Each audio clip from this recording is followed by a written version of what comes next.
Because I've been going for like 16 minutes. Oh, sweet. Because I didn't turn mine off after I did the sound check. Well, I'm recording now. All right. You want to go ahead and do the spike? Yeah, let's do that. All right. 1, 2, 3. That was a bit off, but I made it work. I'll figure it out either way. All right. So give me like a couple of seconds before I can get all my notes done. Fair enough. Fair enough. Do it, man. It's got the weirdest title. Tenchi the movie, Tenchi Muyo in Love. That's not weird. I've seen weirder. Yeah. It's just one of those. It's like it's an anime title. That's why in English they just call it Tenchi so much Muyo in questions Love. about the title. Oh yes, that's actually in my dislikes. There's a bit of a spoiler alert. The post that you made about it, Celeste messaged me because she screenshotted your guys' post and she goes, did we watch the wrong movie? I was like, no. They're like, but they said they're doing Tenchi in Love. I'm like, that's what we watched. It's called both. Yeah. Yeah. By the way, I am going to use your artwork for the album art this week. Yeah. I'm going to try and get in the habit of having some artwork, be it yours or mine, used as the album thing, because I just kind of like that idea. Okay. And I've been meaning to do that. Thank you. Like, you did a great job, dude. I was impressed. Thank you. Plus, that gives me an excuse to actually practice pixel art. Oh, okay. Do it. And I may incorporate some of that into Project AU. Hey, there we go. And if we ever get that off the ground. Yeah, hopefully we get it off the ground. Right. Come on. In reality, we only have one thing we have to do to get that off the ground. It's just we haven't gotten around to doing it yet. We still have to do. All right, I think I'm good. You good? All right, so now I got to figure out the pun for Drew. Yeah, that is the question. I got to come up with 2 puns right quick.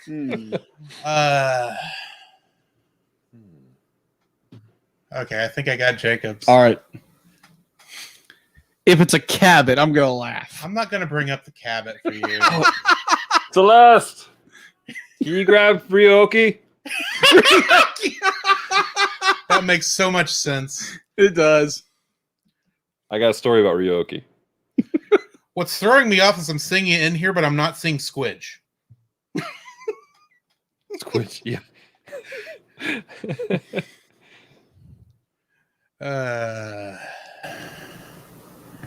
No, just Ryoki, not Kenoki. Oh, it's a quack. It's a cabot. I want to say a quabbit, but it's a cabot. Hey, Ashley, how's it going? Ashley, what's up? Ashley is saying on our Facebook page, hello all, I remember watching Tenchi Muyo back in the day, but I can't recall if I ever saw this movie, unless it ever aired on Toonami. I probably never did. I don't think it did. I don't think it did either. Yeah. Yeah, this is my first time watching the film, so... I know I watched the anime back in the day, but this was definitely the first time I saw the film.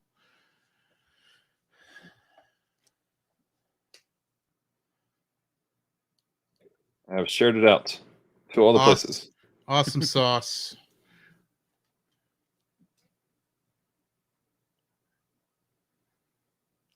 A part of me wants to say I'd love it if we got at least one new viewer, but frankly, I just like having people on. So exactly, it's always fun. It's just nice to see those statistic numbers go up, and they don't go up as much as I'd like to. Ashley also says, "There we go. It was a good Tuesday. Hoping y'all had a good day. I had a good day. Wasn't bad. It was groovy. I got caught up on most of my work. That's a good thing. Even though I've got one thing I'm gonna be backed up on for a week at this point. Because we were off, we couldn't do. I've been tasked with keying in the work orders for the system so they can close, and they upgraded the software we do that with like last Thursday, and there was an issue with it on Friday, so there was a whole day where I couldn't do it, and so now I'm backed up. I just got to about halfway through the ones I would have picked up yesterday. Oh man. So hey, not a problem. Always enjoy to have you here. Always enjoy seeing you here. You're always fun to mess with. No matter which stream I find you in. Oh my gosh. I love APK, man. She's so cool. Yeah. When I look at the spans of all the friends I've met through Twitch and through all this online stuff, I'm like, I just need everybody like to live like in one central location, so we can just all hang out. That would be awesome, dude. Yeah. Okay, I'm still trying to come up with a pun, aren't I? Man, I'm already got mine. So. I've got mine for It's yours. probably I'm trying to come up for Dallas. Yeah. Ironically, that I might go with the Cabot for him. Space Cabot, get it right. Okay, Space Cabot. I just know it's a spaceship. That's all I know. And she's it part likes- cat, and part she's- rabbit.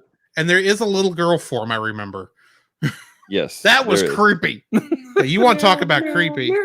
Yeah, exactly. I was like, what the heck? Oh my gosh.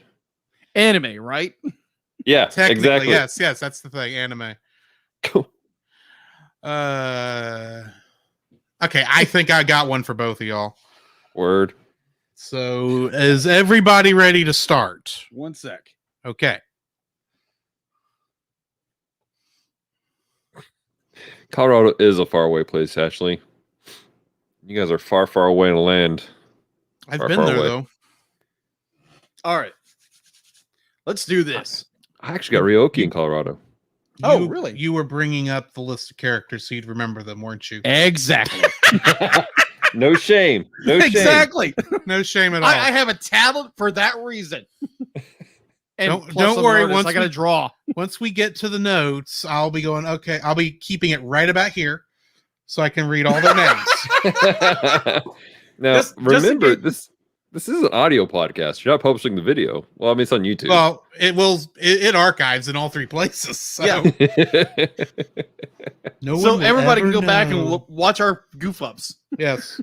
This is You why guys have more this than is why if one- we ever do a Patreon, we can never do uncut episodes because they're already out there. True. It's true. It's true. Unless you do the pre-show before you start streaming. That's true. Very true. Why can't I get the keyboard to go? That'd be down? more of this. Be like, hold on, let me type. There we go. There we go. I do appreciate you guys, like, more than once stop to Google in the middle of the show, because I've done that so many times. And like, gosh, I'm so unprofessional, but that's you guys doing it, so I feel better about Yeah. myself. Okay. Okay, so I do need to go ahead and have this split so I can mark when the time comes. Yes. Because having that little bookmark thing has been the thing that has saved my life in editing. Man. This is why I don't actually listen to the whole show anymore when I'm editing. I can literally get the whole thing done in about an hour 15 minutes. I guess. All right. So, double checking. Are we ready to go? Yeah. Let's do it. All righty. Starting in. Hello and welcome to another episode of The Cellcast. Joining me today is a man who he doesn't know why he keeps being teleported back forward in time at the worst possible moments. Welcome, Jacob. Meow. The cat was not involved. It's like, what am I doing here? You'd think Wash would at least wait till you had a towel on. Yeah. Thanks, Washu. How embarrassing. Why, thank you. Let me introduce our co-host, a man who has so many women wanting and dying for his affection, he can't just pick one. Oh, how Welcome, I wish Drew. this was the case. Boy, our first harem is going down great already. It's going perfect. My God. I got him. I got him. This is a first for We you. broke them. I did. Most of the time, it's he who breaks me, and it's a first. Yes. Hang on. Oh, that's good. Breathe. Don't pass out. At least I don't have the asthma you've got. That is true. So Oh there's my that. gosh. Oxygen is your friend. Thank Exactly. the Lord. And I'm not saying that in vain either. Okay. Woosah. Okay. I did say woosah. Coming back. Also joining us today is a man who just found this weird little cat rabbit hybrid thing out in the woods, and somehow it's also a spaceship. Welcome, Dallas of Geek Devotions. What's going on, guys? How y'all doing? Fantastic. Indeed. So, how are y'all doing today? Both of y'all. Doing well. All right. I'm doing very well. It seems like a very long week. It's only Tuesday. I don't know. The older you get, because you can think back to your childhood and think, man, the week just flew by. And now as an adult in their late 30s, man, the weeks just drag. It's like, man, can the weekend just get here? I hate to tell you this, but my weeks are going by too fast. Wow. Can we swap? Hey, in my defense, well, actually, you have about the same amount of things I do now that I think about it. Because a lot of those were there at the same time. Yeah, exactly. Right. A lot of them just cross-pollinate. Anyway. Yeah. Bad analogy. Bad analogy. Yes. I'm so bad, in fact. Edit. So, Jacob, since we do have a guest on, I believe it is time for the interrogation. Ah, okay. If that's going to be going to be what we call this. Okay. All right. So Interrogation. Interrogation notes. All right, Dallas. So, as our tradition on the Cellcast, when we have a guest, we ask you a bunch of questions we have not pre-informed you about, because honestly, right. I wrote these like an hour ago. All right. So, go ahead. So, question 1. What was the anime that got you hooked on the anime genre? The anime that got me hooked on the anime genre. I prefer medium, but whichever. Man, that's a tough question. I've been into anime for so long. It's a toss-up probably between Dragon Ball Z and Tenchi Muyo. Okay. I'll go Dragon Ball Z if I'm answering. Okay. Yeah. Because I know that's the one that got me interested. Mine was the weird one. It wasn't Dragon Ball. It wasn't Tenchi. It was either, I'm going to say it and be immediately transparently honest. Either it was Gundam Wing or Inuyasha. Yeah. I can see both of these. Yeah. I got into Inuyasha later, but Gundam Wing was definitely it's in one of my top favorites. Yeah. I didn't get into Inuyasha until it was on Adult Swim. So yeah. Oh. Yeah. Fushigi Yugi, that was one of the ones that really helped to solidify me too. That was a great franchise series. Agreed. Mm-hmm. And they finally finished it. They finally finished it. All right. So question number 2. What was your favorite animated series as a child, and has your perspective changed as an adult to that series? As a child, probably just because it was accessible to me, it was probably Dragon Ball Z. Simply because it was the most accessible thing that I could get to, because it was really big back then. My stuff has probably changed a little bit. I'm thankful for Dragon Ball Z Kai because it chops out a lot of the filler. Yes. Yep. Not all of it, but a lot of it. I mean, it still takes about 10 episodes for those 5 minutes it was going to take the planet Namek to blow up. But yeah, that's true story. Last time on Dragon Ball Z, 3 episodes later. Right. So, but I've definitely come into, like, as I've gotten older, I've gotten more into more slice of life-ish type of animes rather than just because Dragon Ball is such a shonen, fight, yell, scream, roar, type of thing. So I've grown into more of that slice of life, but also like a lot of the stuff that's on Gundam, where it's very like there's a deep story behind it, where we're really looking at people's lives and the effect of what they're going through. So that's kind of where I'm at now. Okay. If I was to answer that personally, it would probably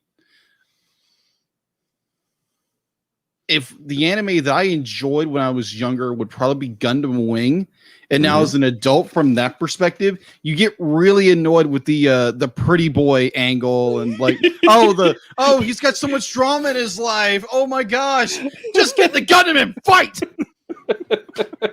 So look, here's the thing: Dragon Ball Z was my first. Yeah. I don't remember the filler being so bad when I watched it originally. Now, I know that was the Ocean Group dub. Yes. So it's actually even shorter than what it's there now. Because they actually cut out a lot of stuff. It's about it's about as long as Kai is, at least for the episodes they actually did. But I swear the filler was not that bad in 1998, 99 on that first dub. But I've gone back and tried to watch that first season now, and it's like, I think I'll just go watch Abridged. Not the Abridged. Abridged is amazing. Abridged is so funny.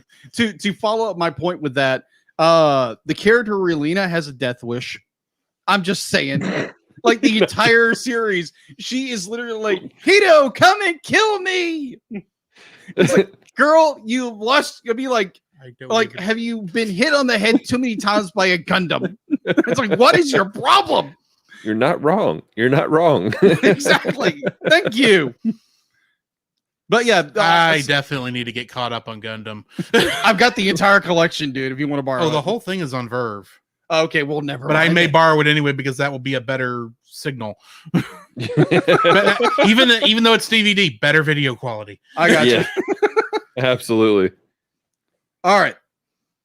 So I do want to point out something that Ashley Cronenbetter just put in the chat. She says, not all of the filler was horrendous. Goku and Piccolo getting their driver's license was very entertaining. gosh. This is true. This is true. Points That's to Ash. Single greatest bit of filler ever existed.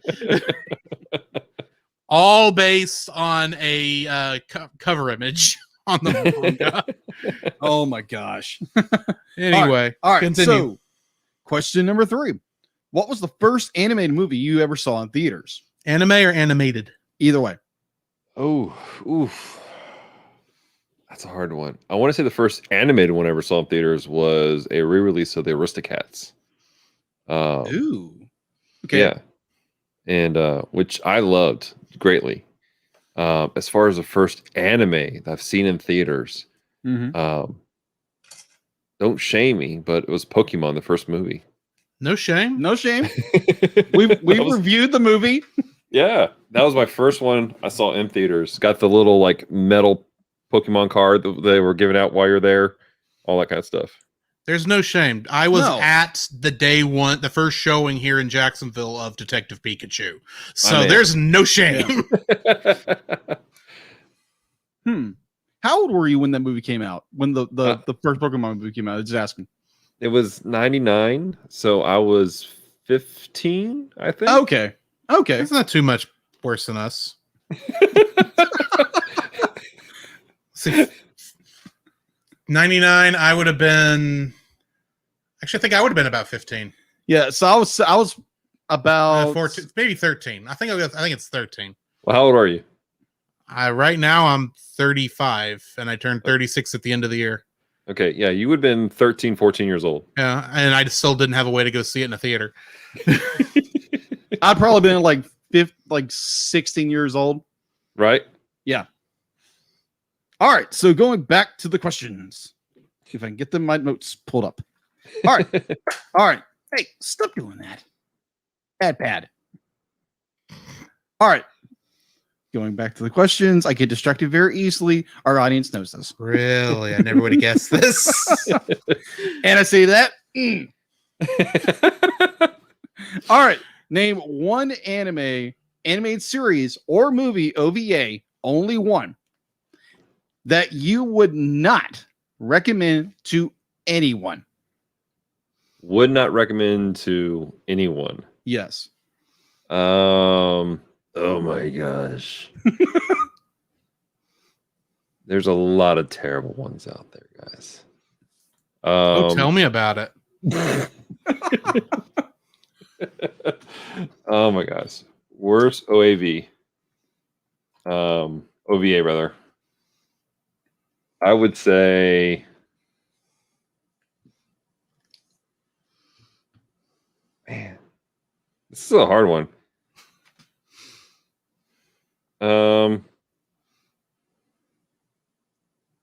TikTok, think Dallas.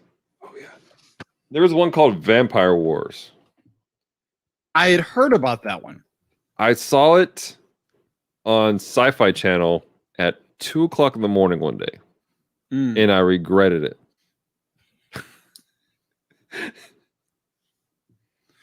I think I know a worse one. Oh, okay. do tell. But I want to point out that this may not be the fault of the English dub studio. They may have just done the best they could with what they had.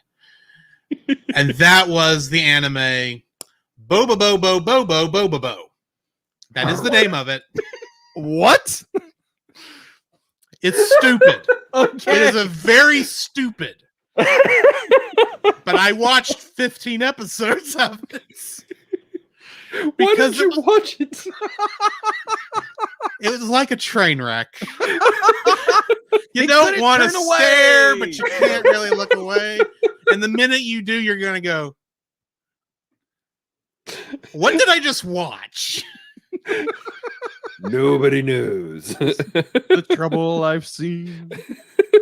But no, really, what it's about is apparently this emperor has taken over the world, and his name is Emperor Baldy Bald, and he is bald. And this is the actual Japanese name, by the way. I've double checked all this stuff. Oh, and man. so a great hair warrior by the name of Bobo Bobo Bobo Bobo Bo is the one who's going back and to take him out. And it makes fun of pretty much everything in the stupidest way possible. That's crazy. Oh wow. And I can't find the dub anywhere anymore. Probably for good reason. Yeah. Yeah, the company went out of business. And unlike Fully Cooley, nobody bothered to pick it up. I know. I have a better answer. What is it called? It's on Amazon, and it's basically a mashup of 4 different animes, but dubbed terribly. And like they've spliced in Robotech, they spliced in Gundam, but they tweaked the colors. It's like one of those bad Korean ripoffs that are out there.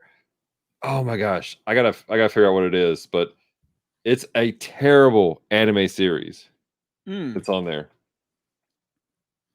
So all right. Keep asking questions. I'll figure it out. All right. So last and final question. Question 5. All right.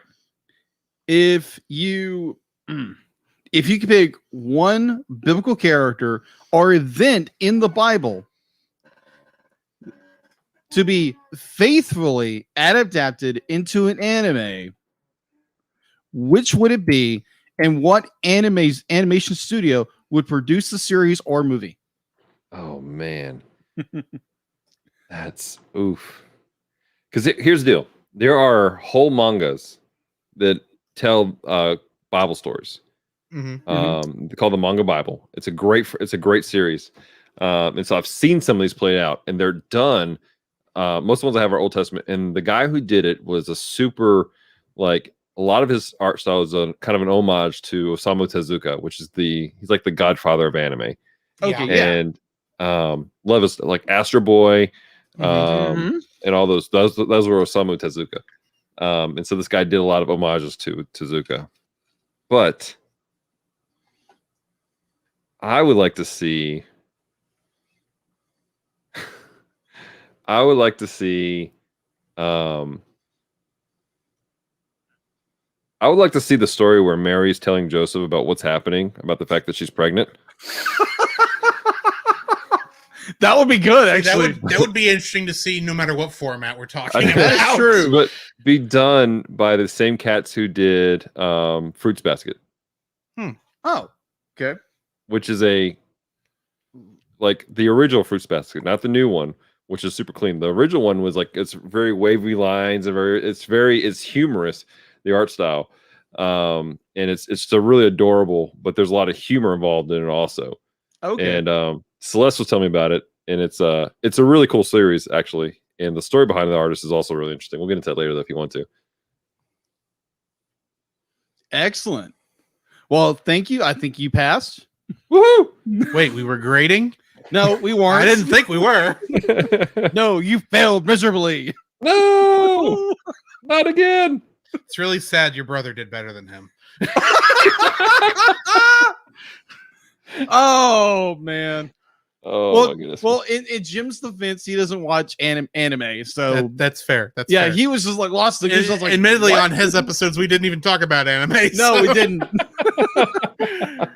All right. Anyway,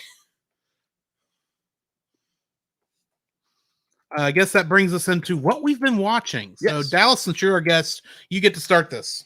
Yeah, I've been watching a lot of anime because it's the focus of my show for right now.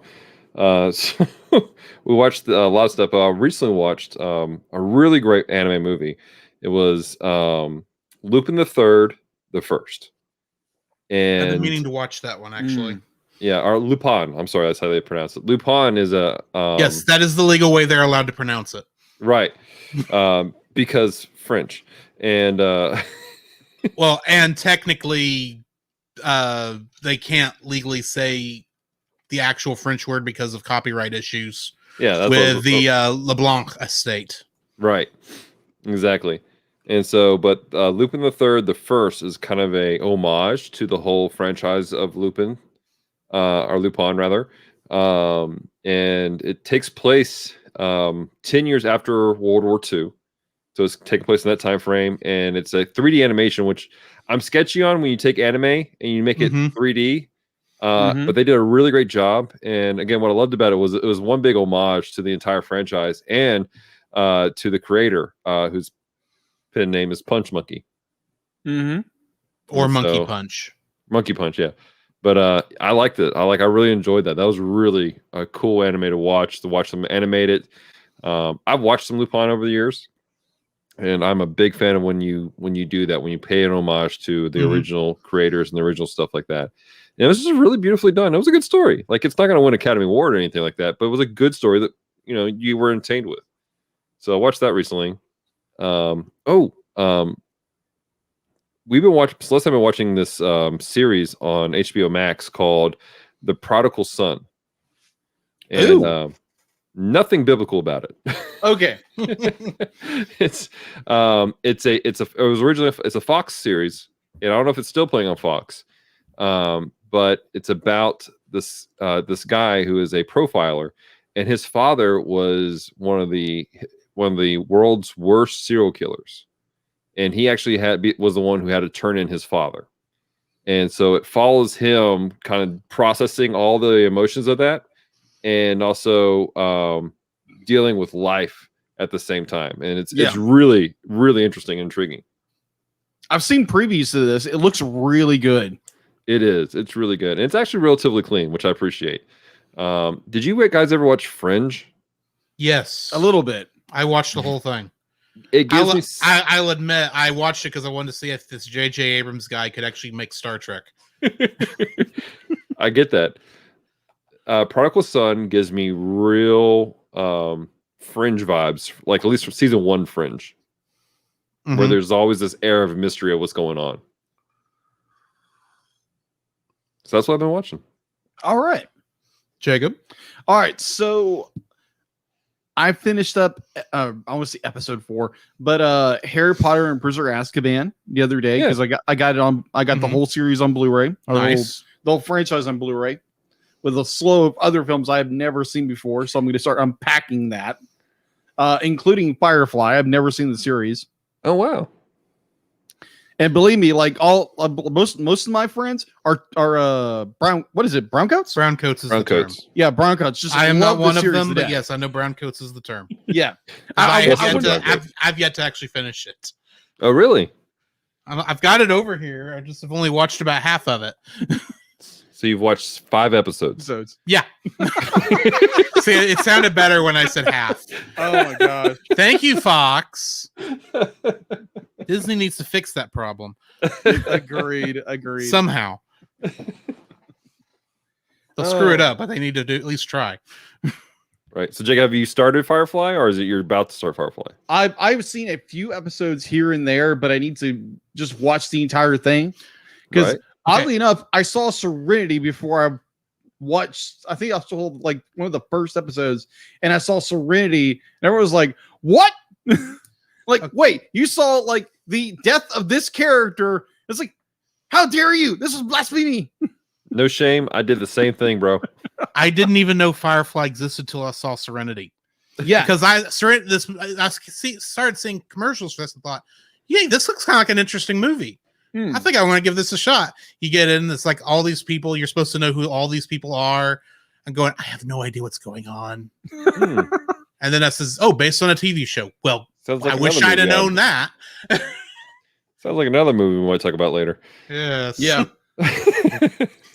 So rolling around that same train, I started because in that same bundle of movies, I got the full season of the Ninth Doctor of Doctor Who. Yeah. So granted, that was my first introduction to Doctor Who. I had heard of Doctor Who, but watching this was like, man, this is awesome. Yeah. And I think I've got to like episode 5. He'd heard of Doctor Who. Yeah, just a little bit. Just a little bit.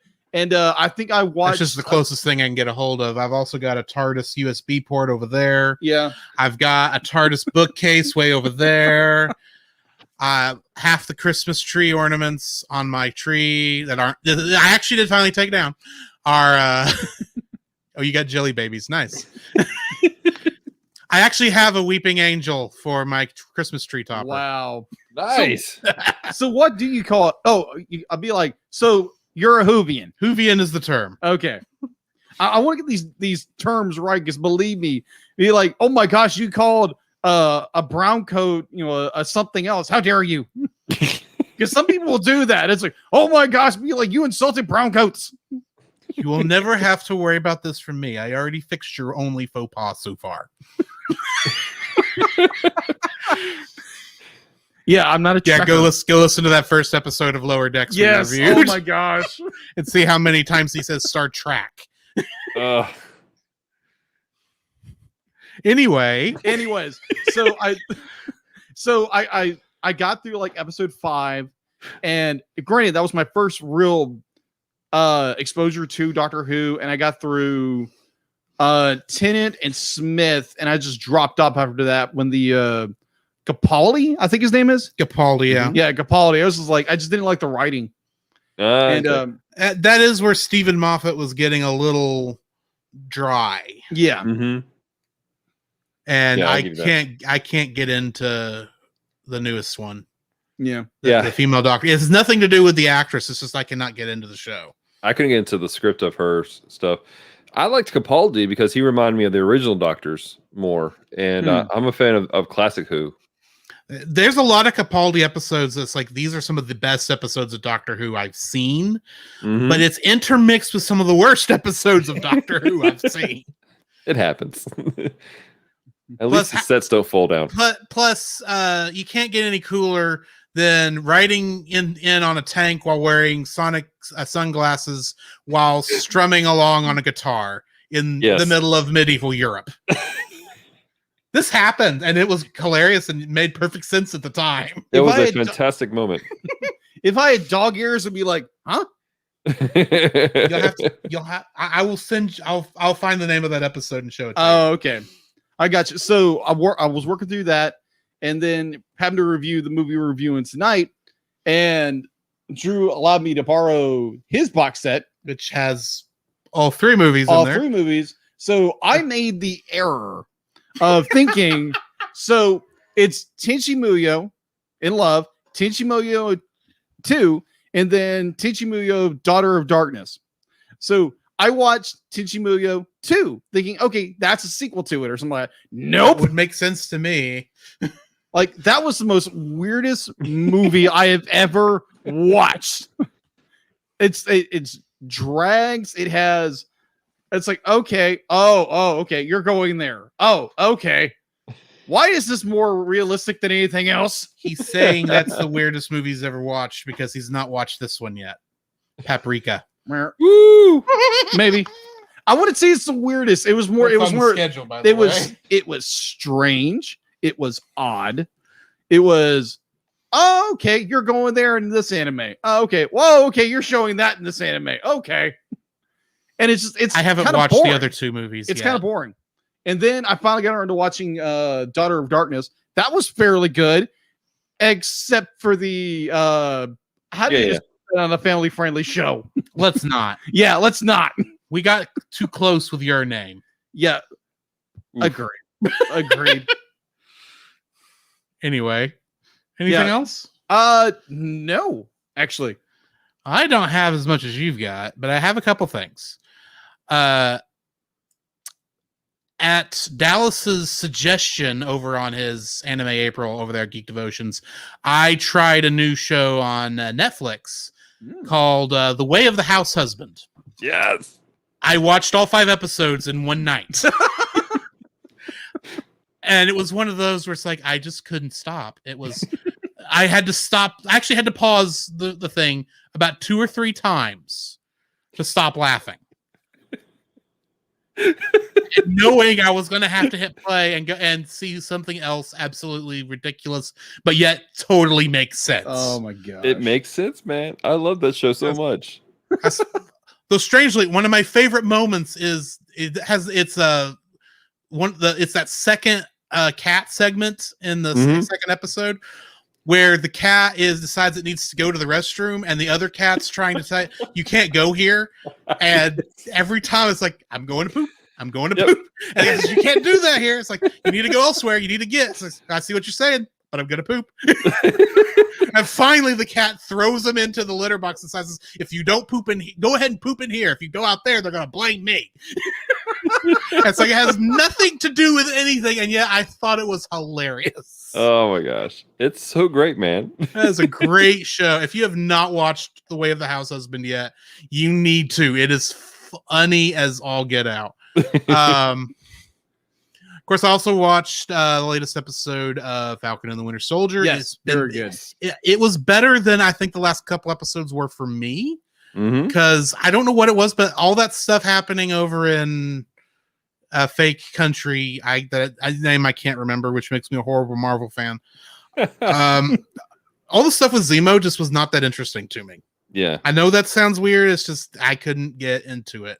Zemo, the character of Zemo is dry in this one for some reason. Yeah. He's very dry. I liked him better in Civil War, but once we got back to where how it was affecting, when it got back to being Sam's story, you gotta get right down to it, and we actually got to focus on Sam and Bucky. That's because that's what the show's supposed to be. It's just they do all this time over there with all these other people. And it's like, I don't know why I should care, even though I kind of do. But, well, about the time the new Captain America goes bonkers is about where I got interested again. Yeah. Spoilers for anybody. I just said he went just a bit. bonkers. I just said he went bonkers. I didn't tell you how. Yeah. I didn't say what he did. Right. So and besides, there's no way this guy can beat Chris Evans. We all know this. Well, this is a true story. So, but anyway, you say that this was so good for you though, because I was listening to a couple podcasts today, and it's kind of split. Some people either they loved this last episode of Falcon, or they just were like, it's okay because there wasn't enough like action within it. See, I liked it because I felt like it was down to earth. I'm a relationship guy. I mean, the relationships have got to be there for me to care. If it's just action after action, I was like, this is just visual noise on screen. Don't get me wrong, I love fight scenes. Yeah. But I need some reason to care.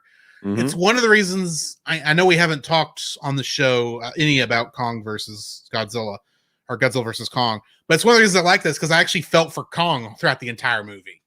So, because I think that story was a bit better than King of the Monsters, in my opinion. Yeah.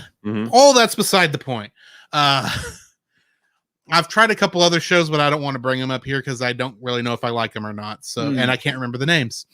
So, although I did actually start Mobile Suit Gundam, My man, the original, because I've never seen it.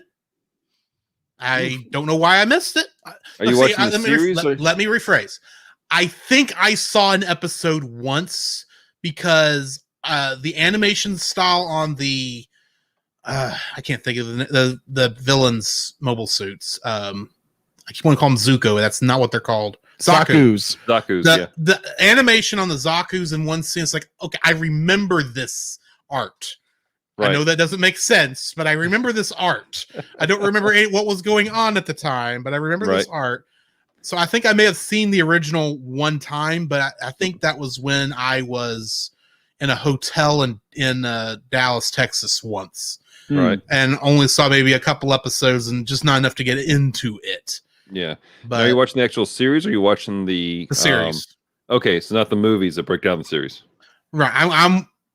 I'm one of those guys that likes to go through the actual series. The only time I broke this rule was when I tried to watch Madoka Magica. Okay. Because honestly, it flowed better in movie form than it did in TV show form for me. Right. Just saying that for me. I get that. So yeah, that's pretty much what I've been watching. So Jacob, what do we got in the news? All right. So news-wise,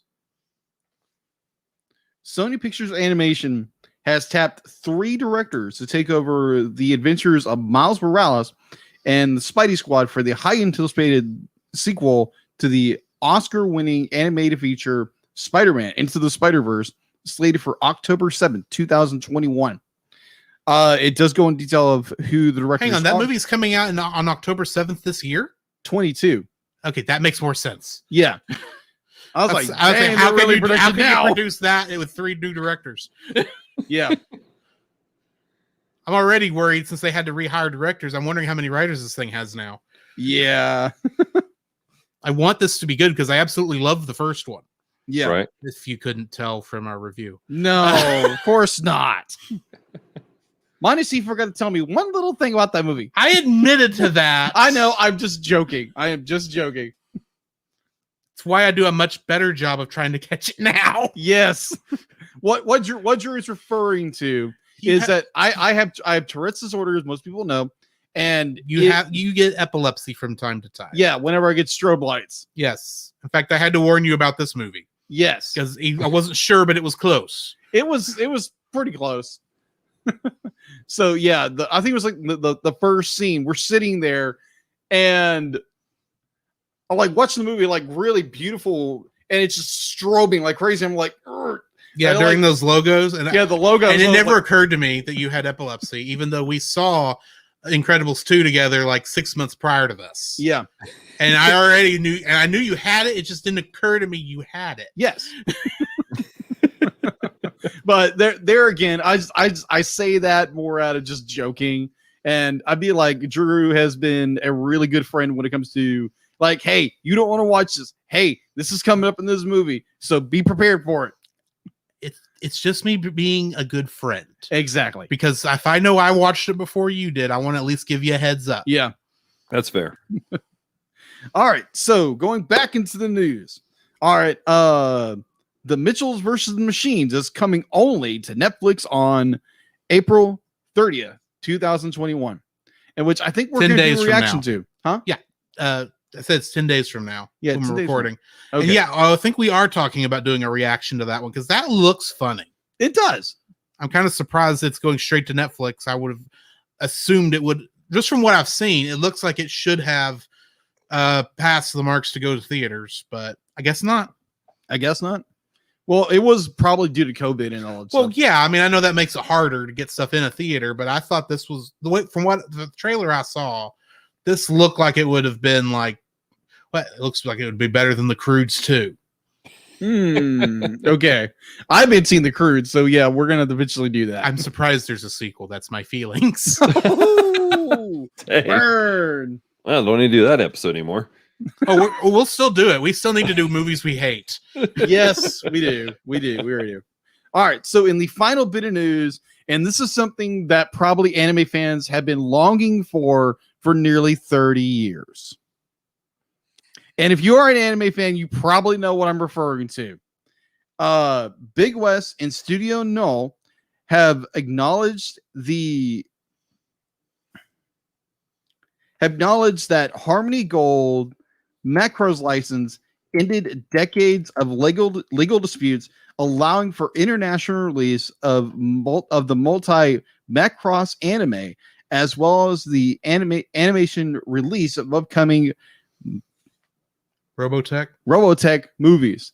So this has been something going on in the legal world for years. Mm-hmm. Yep. And because I remember watching like the first episode of Robotech back in the 80s or like in the early 90s, because my cousin had the first episode, and it was like, dude, this is amazing. And it's like, wait, this is 3 things spliced together? Yeah. And everyone keeps telling me it's such an amazing show. And like I find it's almost dumbfounding that one company has held on to the rights of one anime, because most of the time they kind of just pass off to one another unless you're like this big company. Mm-hmm. And it's apparently Harmony Gold has just held on to it and not lost the rights to it. Hasn't extinguished. I'd be like, well, I mean, ADV had a stranglehold on the Evangelion rights for years until they nearly went out of business. And that is true. And had to pretty much reform its Sentai Filmworks. Very true. Very true. They lost it pretty much then. Yeah. Yeah. Evangelion, a good series, very much of a head trip. Let's say that. I still haven't finished it. I love Ava. I love that series. Some people hate it. It's just like, it's too boring or something like that. It's got this really deep psychological, like, there's a lot of exposition that takes place in it. There's a lot of exposition going on. All I know is the clips I've seen of the final movie have a lot of orange juice. A lot of orange juice. A lot of orange juice. That is more fans getting outraged by the end of the series because it didn't meet their expectations, because it pulled them out of their fantasy. It said, oh no, be like, this is stupid. We're going to do all these terrible things to you and your family. It's like, okay, fine. I'll make you an ending and you're not going to like it. Right. And that movie is a trip, to say the least. Definitely the first 5 minutes. Oh my gosh. See, I'm waiting until you make us do this on the animated series. Oh, because I know it's coming. Mm-hmm. And I know it's going to be the original dub because you love it so much. Uh-huh. And I know at some point you're going to say, okay, Drew, we did the whole show. It's now time to torture you. The end of Evangelion. You may need a pillow to hug there while you watch it. Oh, don't worry. I've got an entire beanbag couch. Yeah, just avoid being the hedgehog. What? Hedgehog's dilemma. Oh, okay. Either way. I was confused. I'm sorry. Continue. All right, so that is the end of the news. All right, so now we need to, on that note, we need to jump into the spoiler-free section of our review of Tenchi Muyo in Love. And we're going to start with Dallas. Dallas, what are your feelings on spoiler-free wise of this movie? My feelings are, I have mad nostalgia for this film, and I love it so much. I actually watched this film before I ever saw Tenchi Muyo the series, and I love the art. I think it's beautiful, and the story is interesting, especially if you have context of what's happening. Yes, but even without the context, I was pulled into it, and I don't know. I really enjoyed the film on a regular basis. All right. So, are you saying people should watch it? Yeah, I do. I'm trying not to go we got the rating stuff at the end of everything like that, but right. But yeah, I mean, it's the story itself it's interesting. It is a slice of life anime, in my opinion. I know that it's a harem anime, but it's a slice of life anime. It really takes a section of daily life with some interesting drama taking place of not necessarily the main characters, but of the main character's mother and father. And that portion of the story is what really, to me, makes it really a special anime. And it does a great job of pulling in you with certain action moments, does a great job of pulling you in with certain really sweet, tender moments. And so, yeah, I can definitely recommend the film as a whole, from the storytelling to definitely the art, and again, just the emotional pull it pulls at certain areas. Alrighty, Jacob, your spoiler-free thoughts. All right. This was my first time watching this film, and the last time I saw Tenchi Muyo was probably on Toonami. My man. Yeah. So now I can't say that because I did remember a friend of ours, Chase, who was on our Tron episode, did say you have to watch Tenchi GXP. It's like best thing ever. Which is like, don't get me wrong, it's funny. It's not Tenchi. Yeah. It's not. Yeah, I mean, like Chase was saying, be like, this is the best Tenchi ever. And like, okay, but Tenchi's not in it. Yeah. So it's like, how is it? It's barely Tenchi. Yeah. It's Tenchi light. More like Tenchi not. It's fun. Don't get me wrong. That show is funny. It's just not, it's just barely, you could have called it anything and it would have not changed a thing. Yeah. It's kind of, if we're going along with this Coke analogy, it's like if you're asking for a Coke and they go, yeah, here you go. And they hand you a Pepsi. Yes, that's pretty much it. You're like, this is good, but this is what I asked for. Well, no, with Pepsi, it's crap. Anyway. Well, now we know how you feel. Well, hey, I grew up calling Pepsi Poopsie. Oopsie. Well, it's kind of like it's like down here in the more southwest area Coke. of like Texas. Everything's Coke. Yeah, everything's Coke. Everything's Coke. You think we're joking, but I have literally heard the conversation. Hey, do you want a Coke? Sure. What kind? Dr. Pepper. Yeah. I mean, I had that conversation on a daily basis. I remember we moved from the south I used to live in Corpus, and I remember when we moved to Missouri as a kid, lady came up and she goes, what would you like to drink? And I was like, well, what kind of Coke do you have? And she looked at me, she's like, diet or regular? And I'm like, no, but what kind of Coke do you have? Like, do you have Dr. Pepper, Pepsi, Sprite? And this poor little waitress is like, what's wrong with this child? My mom had to step in. She's like, he'll take a Dr. Pepper. I remember going to Utah for a mission trip. And so we went there and we were going to, preach to the lost and, maybe convert some Mormons or something like that. But that was an interesting trip. Reach the sister wives? Huh? Reach the sister wives? Sorry, there's an internal joke there. Yeah, and I do not want to lose my breath where I have an asthma attack. Sorry. Let's not go there. I'll leave it. I'll leave it alone. That is a joke for another day. So either way, so we get down there, and I remember I think we were in Wyoming or something like that, and one of our guys would be like, "Oh, I need a Coke." So this was in Wyoming, and so it's like, okay, go, walks by, the register comes back and puts a Coca-Cola. It's like, ma'am, like, I didn't ask for a Coke. Yes, you did. No, I didn't. I was like to be like, you're supposed to say, what kind of Coke? It's like, you asked for a Coke. It's called Pop here. It's like, oh, okay.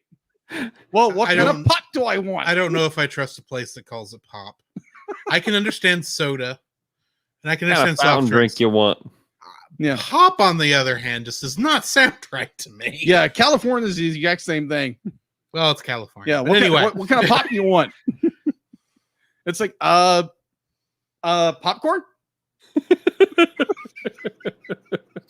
Anyways, now that we offended everybody.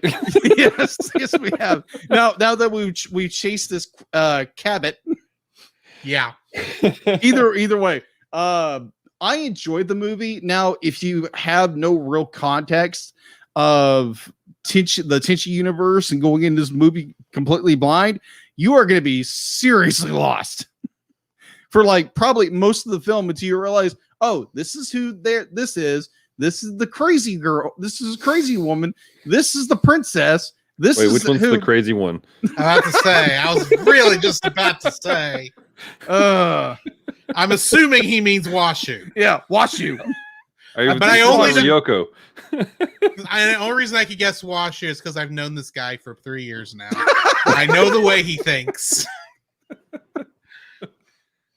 Oh, that's good. So either way, just saying, be like there needs to be a little more lead up to this film. Like they kind of introduce people because you're just going like, who? Huh? I know Tenchi.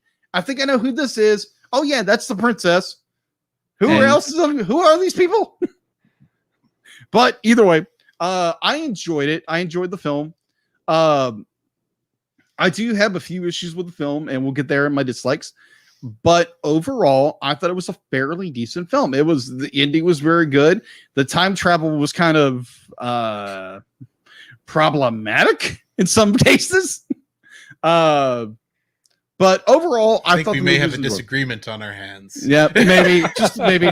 We'll get there when we get there. Exactly. Just saying, like the other show. All right, Drew. If you are wanting a little more context for this, I will say go watch the anime. It's listed on Funimation as Tenchi Universe, though you try to Google any of this stuff and it's all called Tenchi Muyo somewhere in its title. But honestly, I'm not sure how, unlike my friend Jacob here, I don't know how much actual context you need for this because I knew some of these characters already, but for the most part, I thought in the first couple minutes, with the exception of Sasami, I thought they explained who all these characters really were. So except for Ryo Oki. Yeah. That's just a weird alien thing that's there for most of the movie. Yeah. It's just in the context of the movie itself. I recognize Ryo Oki's much more than that. But I enjoyed the movie. I watched it. This was my first viewing of it. I was a little worried in the first couple minutes because all of a sudden we were in the past and the mouths were moving, but there was no sound coming out. I was afraid something was wrong with my disc. I double checked the Japanese dub to make sure it was doing the same thing, so that this wasn't some weird thing that that Pioneer had done back in the day. That threw me off a little, and then finally it gets back in, and then later on they do explain all those things you're seeing. I don't know why they did that. That threw me off. I feel like that's where the title sequence should have been. I don't remember if there was a title sequence actually on this, but outside of, I know there was a title card, but I think that's all I remember seeing. But I remember I enjoyed it. I watched it. I thought it's a very fun one. The time travel, I think, actually does make some sense. And the climax, I thought, was perfectly suited for the story we got, even though it does somewhat feel like it's out of left field. But honestly, how else are you going to stop this villain? But yeah, I did enjoy it. So yeah, definitely give it a shot if you have any interest in anime. Just be forewarned, this is a 90s English dub. Yeah. And all that implies. Yes. It's not bad. It's probably one of the better English dubs out there, but it's still not great. All right. So in my defense, I was talking about Ritsuko earlier. You know, the space pirate. Oh. Ritsuko? I'm double checking his wording here. You mean Ryoko? Ryoko, yeah. I don't know who you actually said. There again, I'm terrible with names. And I know that your reading disability does not help you. No, it doesn't. Anyway, that's going to bring us to the end of our spoiler-free review. Join us on the other side of the bumpers, and we will get to spoiling this thing. Okay, and break. Does anyone need to go to the restroom, take a break, get some water or anything? Are we ready to jump straight into the other side? I'm groovy. I'm good. I'm about to stop asking this and just put a mark in because nobody ever needs to do anything. Anyway, coming back in The following is a spoiler-filled review for the movie Tenchi Muyo in Love. Listener discretion is advised. Tenchi Muyo in Love was written and directed by Hiroshi Nageshi. I'm usually good with Japanese names. I thought I was the one with the reading disorder. My defense. Nageshi. There's a lot of eyes. Okay. Written and directed by Hiroshi Nagishi, who also directed an anime called Sonic Soldier Borgman. I don't know what it is, but I couldn't pass up a name that ridiculous. It was also written by Ryoei Tsukimura, who also wrote the show Revolutionary Girl Utena. And of course, Tenchi Muyo was created by Masaki Kajishima. The music was composed by Christopher Frank of the band Tangerine Dream, and he also did the music for the television show Babylon 5. Getting into the cast, for the English dub, Mark K. Miller was the voice of Tenchi Masaki, and on Mighty Morphin Power Rangers, he was the voice of the monsters Garbage Mouth and Parrot Top. Okay. Petrea Butchard was the voice of Ryoko, and in the anime Serial Experiments Lane, she played Miho Iwakura. Jennifer Darling was the voice of Ayeka, and on the television show The $6 Million Man, she played a character named Peggy Callahan that was in 2 episodes. Sherry Lynn was the voice of both Sasami and Kione, and in Toy Story, she was the voice of the mom. She was also the voice of Mom's Disgust and Mom's Joy in Inside Out. Ellen Gerstel was the voice of Mihoshi, and in the Dragon's Lair cartoon series, she played Princess Daphne. KT Vogt played Washu, and in Princess Mononoke, she played the woman in Irontown, a woman in Irontown. Debbie Derryberry was the voice of Ryo Oki, and she played Jimmy Neutron in the Jimmy Neutron show and movie, of all things. Michael Scott Ryan was the voice of Kane. And did you know there was a Fern Gully 2? Really? Yes. I It was called Fern Gully 2, The Magical Rescue. Okay, that just Had to sounds rescue another force. I guess. apparently. And Patton. and considering that Michael Scott played the villain in this movie, I'm kind of wondering if in Fern Gully 2, the villain of that was Mr. Chuckles, who he played. Okay, then. I don't know why you name a character Mr. Chuckles. Jay Hopper was the voice of adult Nobuyuki and Katsuhito. And he played a pot of gold in the video game Pajama Sam 2, Thunder and Lightning Aren't So Frightening. Mamma mia, mamma mia. Let it go. No, I find it funny how so many of these are like stuff I've never heard of. Now, that being said, Andrew Philpott, I just screwed up the guy's name. Andrew Philpott was the voice of Nobuyuki as a high school student, and he played the character of Lord Braska in Final Fantasy X. So at least that's a semi-major character. Grace Zandarsky was the voice of Achika, and in an episode of Star Trek Deep Space Nine, she played a character named Latara. But I don't remember this episode, so I don't remember if that's good or not. And getting into the Kingdom Hearts connections, I had to kind of dig a little, and almost both of these are pulled from the Japanese cast. Toshiyuki Morikawa was the voice of young Nobuyoki in the original Japanese version of this movie. And in the Japanese version of Kingdom Hearts, he was the voice of Sephiroth.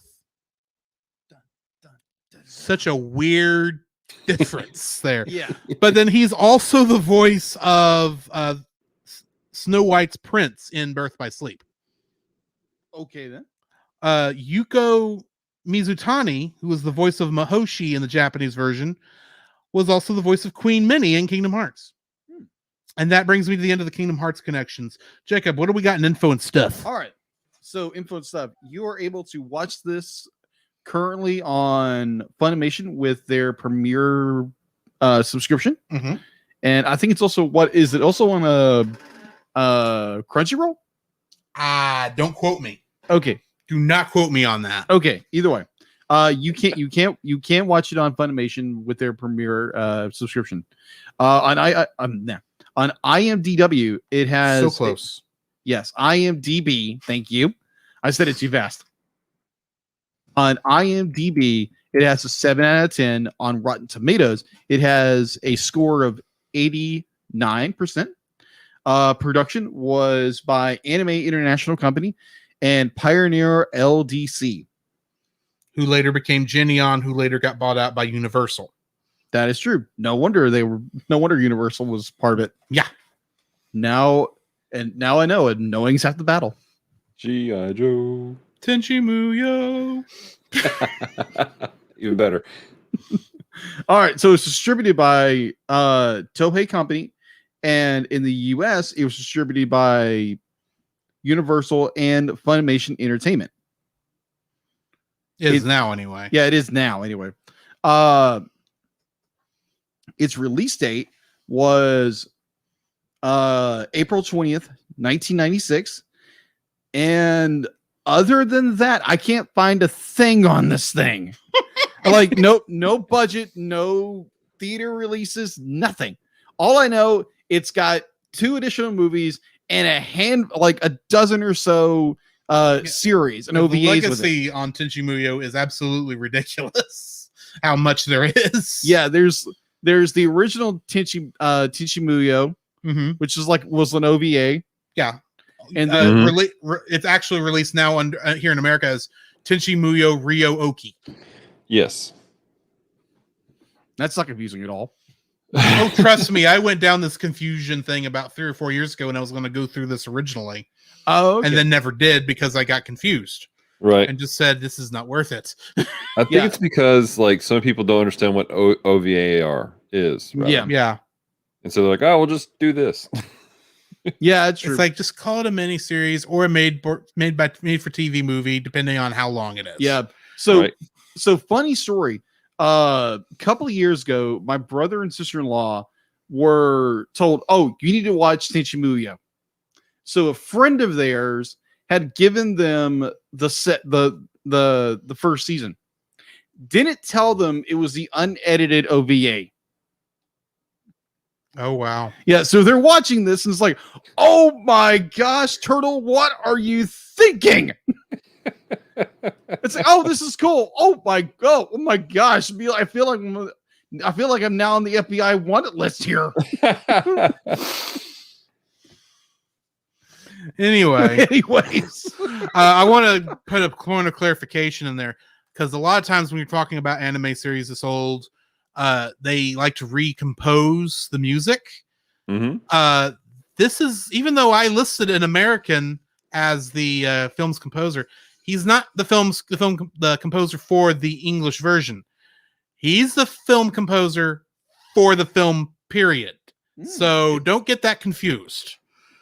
Just want to point of clarification before I jump into our summary. Summarize it for us. Will do. After being defeated by the Jirai Emperor and the Galaxy Police centuries ago, the monstrosity powerful Super A1 class criminal Kane was imprisoned in the subspace room of the GP's headquarters, never to be released. Why does that sound like the Animaniacs? Well, he was a bit wacky. In the present, established to be 1996, the year of the film's release, Kane escapes his bonds, destroys the GP space station, and travels back in time to take his revenge on Jirai's royal family. The Galaxy Police only have time to send a short warning before Mahoshi and Kiyone intercept. The Masaki house, the shrine, and Tenchi himself all begin to fade out of existence. Washu theorizes that someone is tampering with the established timeline and uses a shield to keep Tenchi from vanishing. The shield is only a temporary solution, so Washu sends the rest of the group back to 1970 to prevent Kane from killing Tenchi's mother, Achika. Tenchi's friends assume roles as Tenchi's father, Nobuyuki, and Achika's high school, while Tenchi himself stays hidden to prevent causing a paradox. Tenchi and his friends must also deal with a rogue GP operative bent on seizing glory by killing Kane. After determining the exact time that Kane strikes in 1970, the group tries to defend Achika, only to see the villain escape into subspace with her and Nobuyuki. Tenchi, Ayeka, and Ryoko follow and challenge Kane, but even with their powers boosted by Washu, they are no match for him. Washu sends a powerful dimensional cannon from the present, and Kiyone mans the weapon to destroy Kane. Tenchi is wounded, and Achika unlocks her latent dry powers to fuel his sword and deal a crippling blow to Kane. The group barely escapes in time before the dimensional cannon is fired into their pocket of subspace, finally destroying Kane. Before her memory is wiped along with Nobuyuki's, Achika asks Ryoko and Ayeka to take care of Tenchi, since she will not be there for him in their presence. Jumping into the trivia for this, continuity-wise, this film follows the television series Tenchi Muyo, released here in America as Tenchi Universe, which was in 95, while ignoring Tenchi Muyo Ryo-Oki, which was from 92. On a related topic, Tenchi's mother, who was named Kiyone in Tenchi Muyo Ryo-Oki continuity, was renamed to Achika for this movie. So that's not confusing at all in the slightest. No, it's not. So, Dallas, since you're our Yes, guest, sir. why don't you give us your first like? My first like is the artwork. Like you can really tell, like again, keeping in mind this is the 90s when this came out. And there's a feel to animation in the 90s.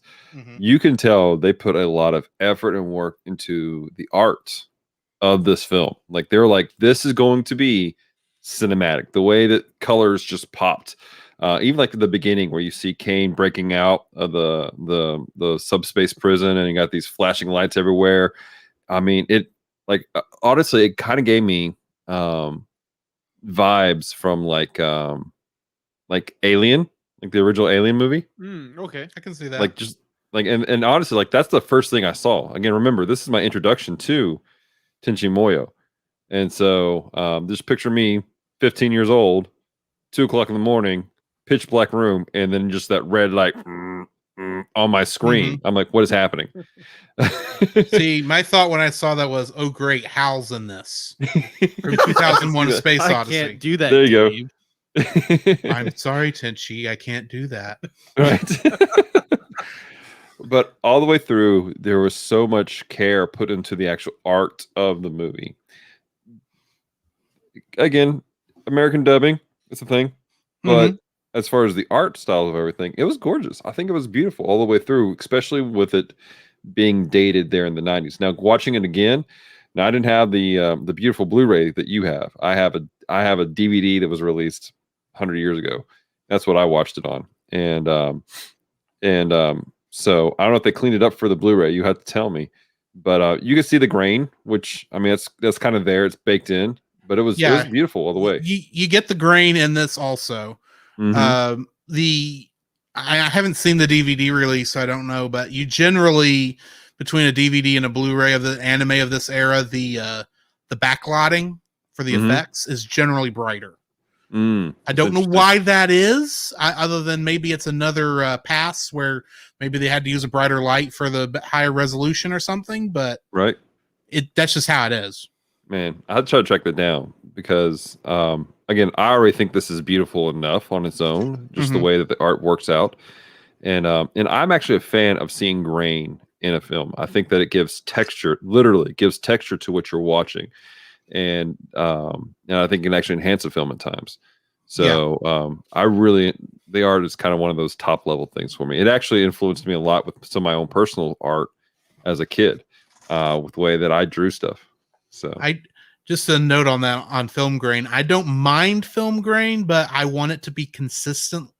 If you go from a scene with no film grain to really a lot of film grain and then kind of a medium and back and forth on that annoys me. I kind of want consistency, but that's just me. You really do not need to see the most recent cut of Metropolis then. Because it goes. I recognize the farther back you go, you're just lucky to have what you got. Yeah. They're still missing 15 minutes of that movie. That's crazy.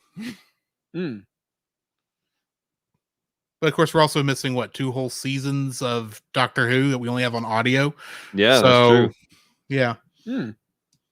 Fascinating. Jacob, your first like. All right, so kind of following in with Dallas's first, I like to call this one "Mama's Got Her Game Face On," which is the final battle in the subspace. Yeah, where Tenchi's mom, like, man, she gets hype. She does get hype. She does get hype. Like, it's her inner powers awaken, and she goes to town on Kane. Oh my gosh! I was like, whoa, hold on, because there again, it's like, okay, Tenchi shows up. Oh yeah, Tenchi's gonna finish him off, no problem. You don't expect the mother to do it. I was like, no. Whoa, okay, that turned it a little bit. I was like, oh, okay, whoa, okay. Okay, she just went so Super Saiyan minus not the gold hair. No, she went purple. Silver hair. It's platinum. On our version, it was more of a platinum hair. But yeah. Oh, okay. I don't know why. I just looked more of a silver than a purple to me. That is true. Yeah. But just that scene in itself, where she takes on Kane, with Tenchi's Lighthawk sword.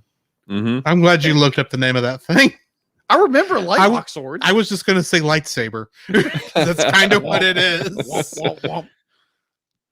But yeah, like, animation wise, that scene is absolutely beautiful. Well done, very well executed.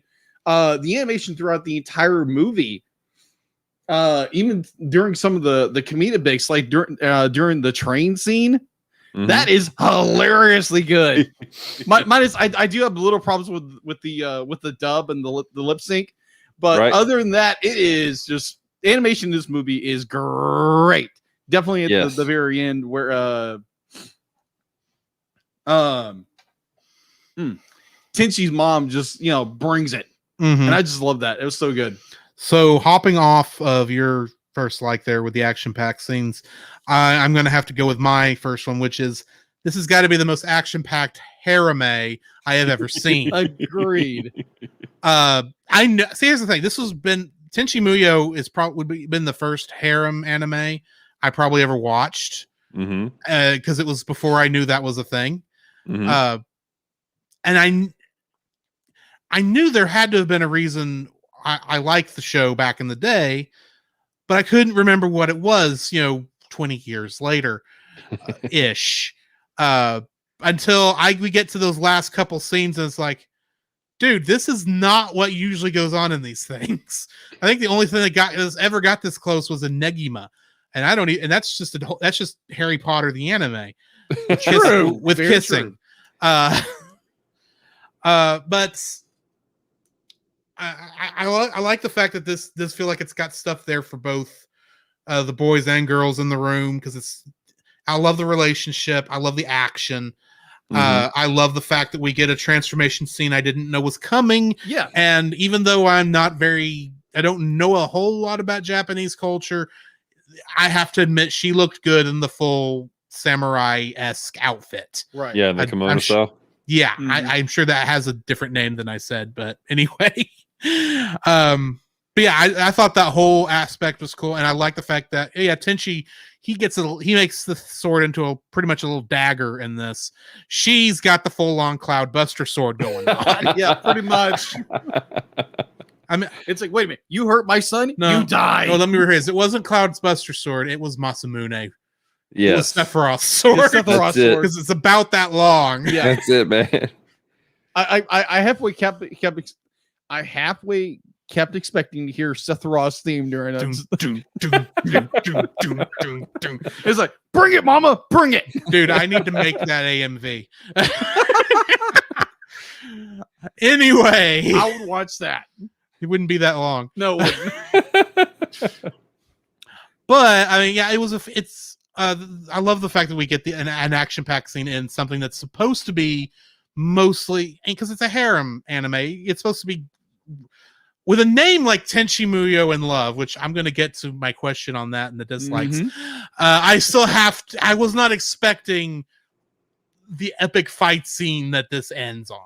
Mhm. So yeah, that's my first like, is the fact that this is an action-packed harem. Dallas, what's your second like? Man, you kind of took mine with that whole action pack thing. Like, there's a lot of action there, but I can shift over to something else. That is, I really enjoyed the interaction between Tenchi's parents. What's his dad's name? Nobuyuki? Nobuki, yeah. Nobuki and Achika, the way that there's this beautiful love story between the two of them.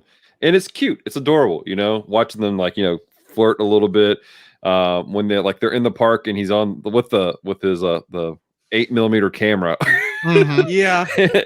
And she says something to him and he just blushes and everyone's teasing him. It's just fun. It's cute to watch that relationship. And actually, especially if you get into the franchise later, it adds a depth to things, to the whole concept of what's going on here. So I really enjoyed that. All righty. All right. What's your second like, Jacob? My second like would be the opening to this thing. It starts off with Tenchi starts disappearing, and then it shifts. Mm-hmm. This basically a time shift to the past, and we're like, what in the world is going on? And it throws you for a loop. And I'm like, and like Drew said earlier, the fact that there's no dialogue for 3 minutes. Right. And I'm like, what in the world is going on? And it threw me for a minute. It's like, okay, that's really good writing, even though there's no dialogue, all except, Tenchi in his very monotone voice is like, this is the day I died, kind of like Flynn Rider. Yeah, I was about to say that's Eugene Fitzherbert in a nutshell. Yeah, exactly. This is the day I died, or in the case, I disappeared. But overall, imagine if Back to the Future started out that way. Oh my god! Wow. Okay. Well, there's some Back to the Future elements to this. There are definitely some Back to the Future elements. I would agree. Tenchi loses his hand, or his hand disappears. We're just missing him playing guitar at the same time. Yeah. Well, he plays a sword. True. A sword. He goes zink zink pa. I got hit. Ah. Boo, boo, boo, boo. Then Mama brings her game on. Right. But yeah, that dry opening. Don't take no crap. Not my son, you. To quote Mama Weasley. To kind of misquote this. Anyway. Everybody knows what I'm talking about. Okay. Either way, that dry opening was such I would say it's kind of a fresh air, a bit of fresh air when it comes to an opening, because most of the time they just bombard you with information. Mm-hmm. But in the same way, I wish they would have bombarded me with the information in some cases. So we'll get there in my dislikes. But I enjoy how they open this movie up with leaving you complete the opening with just jumping in the time and then going straight to I'm sorry, I'm probably getting it mixed up. Is the we're introduced to Kane first, and then we jump into, right? Yeah, we were introduced to Kane first, and then then we get the Tenchi disappearing while they're looking at the old family films, and then we get that 3 minutes in the past with no dialogue. Yeah, just the opening in itself, just in general, from the introduced to Kane to Tenchi, then jumping into time, and then going back. It was like, okay, this is jarring. we're not giving any context what's going on, right? Except be like, oh, Kane, this is master criminal. Except you're watching, you're going, wait a minute, that teacher looks like Mahoshi. Yeah, right. Why in the world is Mahoshi a teacher? Why are I never said Achika? Why are Ryoko and Ayeka in class? Yeah, right. Why are they dressed up like Japanese school kids? Which really, this is what, junior high? Why are they in school? Why is that what they went with? Why is Sasami chasing Ryaoki and Tenchi way back here in the past? What the crud's going on? Yeah.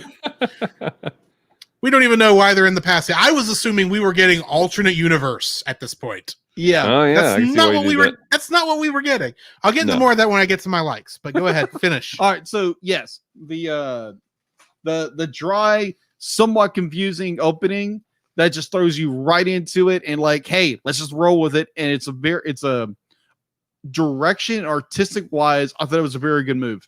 Mm-hmm. Drew, my second like is how the time travel works in this, which I know apparently Jacob was not a big fan of, but we'll get to that in a minute. Maybe.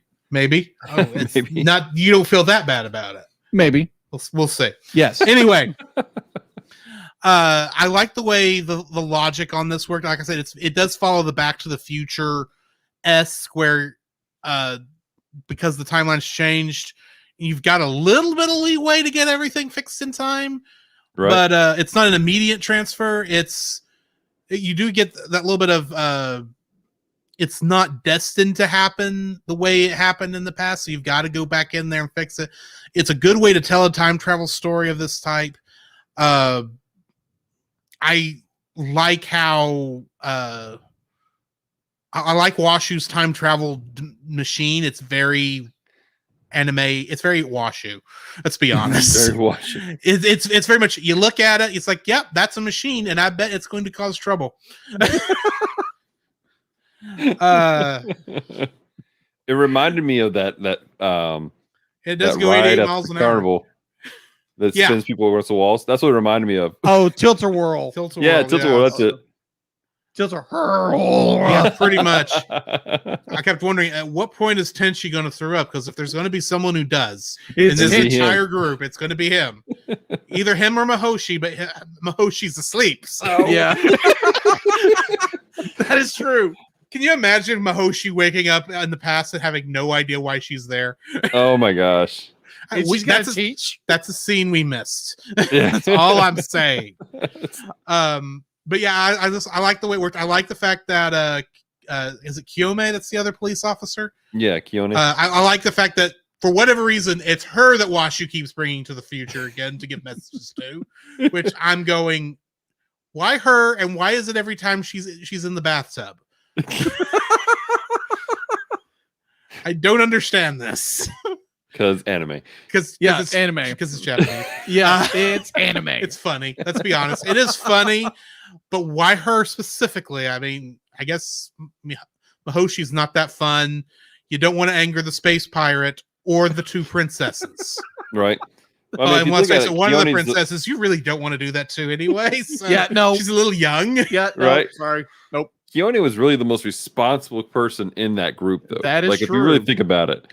Yes, because she's only there because she was forced to be there. Right. Yeah. And she was the only one that had access to the who could understand what was going on with the galaxy police systems. Right. But I like that we've got a fellow police officer causing even more trouble for the gang, because it's like, oh yeah, I'm going to go kill Kay. It's like, dude, you're the one who's going to be causing us all our problems until we can actually do this, because Kane ain't going to show up to the last 5 minutes.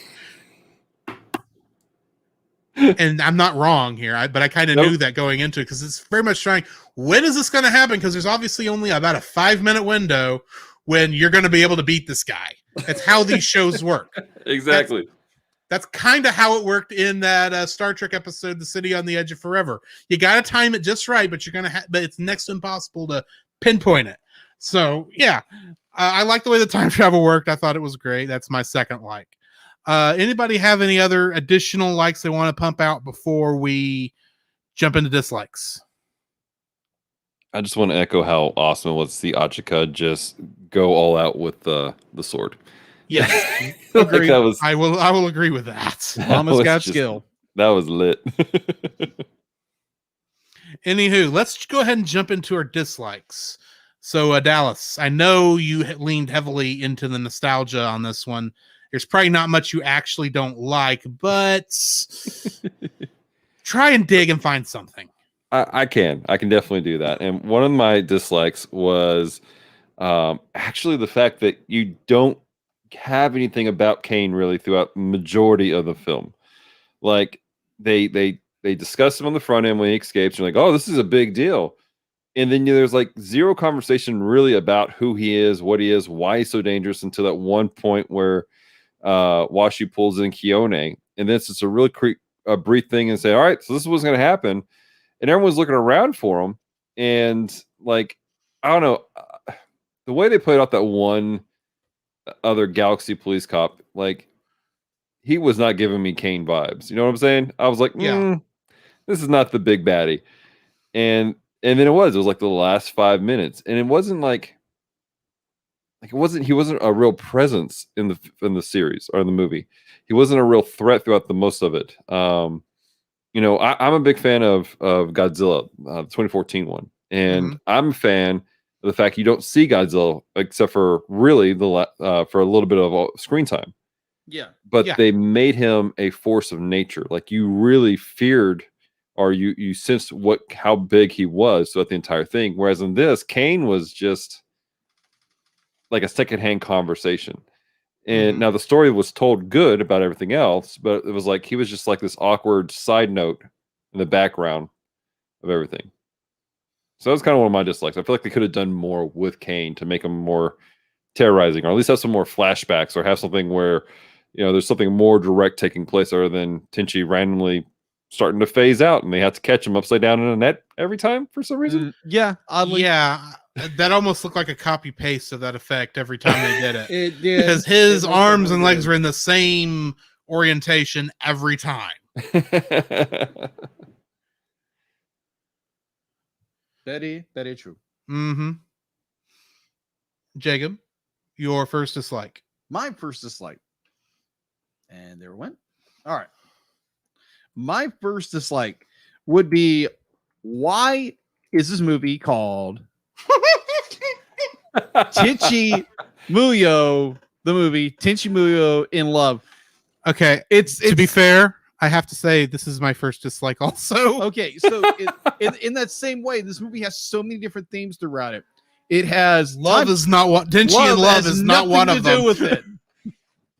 Or at least not Tenchi being in love. Yeah, it's Tenchi. Be like, what does it imply? That Tenchi is in love with his mother? Well, he should be loving to his mother. Yeah, loving to his mother. But definitely is acting out of love. Yes, that is true. But being quote unquote in love, no. Yeah. So you have a time travel element. You have there were 100 different things they could have called this that would have been better. Yeah, exactly. Including the title of this movie makes no sense. Including just Tenchi Muyo the movie. Yeah. Instead of giving it Tenchi Muyo the movie, Tenchi Muyo in Love. It's like, or Eris Reverse, whichever. And I'm still, what on earth are they saying with this title? Yeah. I don't understand it. I understand why they call it Tenchi Muyo in Love 2, that movie, because that makes sense. I wonder if, and this is just me guesstimating here, I wonder if it was called Tenchi Muyo in Love because they wanted to get both the words Tenchi Muyo and love in the title in English, because it is an English title, I believe, in the Japanese version. Yeah. So it didn't really matter what it was as long as it was English and it had those words that maybe people would have recognized over there. And that's just the name they went with over here, even though it didn't make any sense. That's just my theory. I know that's happened with some stuff. That's the reason why Final Fantasy is called the way it is, because they literally just wanted a alliterative name. Yeah, with FF, and Fighting Fantasy was already took, which was their first choice. So I'm guessing it might be something like that. They were going more for a flavor title, but at the same time, I would have liked it if they changed it for the American release to something that is true. That made just a little more sense. And also, to quote Whitney Houston, what does love have to do with it? But a secondhand emotion? It just raises the question, what is love? Baby, don't hurt me. Don't hurt me. No more. Anyway. Dallas, hey, what is... Sorry, go ahead. I want to throw this in there with the whole Tenchi. It's my understanding Tenchi actually means heaven and earth. So I'm wondering if it was the play on words, because his name is Tenchi Muyo. Right. But if it's the under heaven, earth in love, you know what I'm saying? Love within heaven and earth, which, because that would be kind of the story of Nobuuki in Achika. Yeah, I can that can make sense. I can see that, but unfortunately, it doesn't exactly work here because let's face it, us Americans don't get the pun. No, we don't. You're right. Because if you have to do that much work to understand the joke, it's not a joke anymore. Right. And that's a failure of 90s anime ports. Well, I mean, it doesn't. Not most of the modern stuff's kind of that bad too. Sometimes, mostly because of the shadow of 4Kids. But anyway, Dallas, what's your second dislike? All right, my second dislike is actually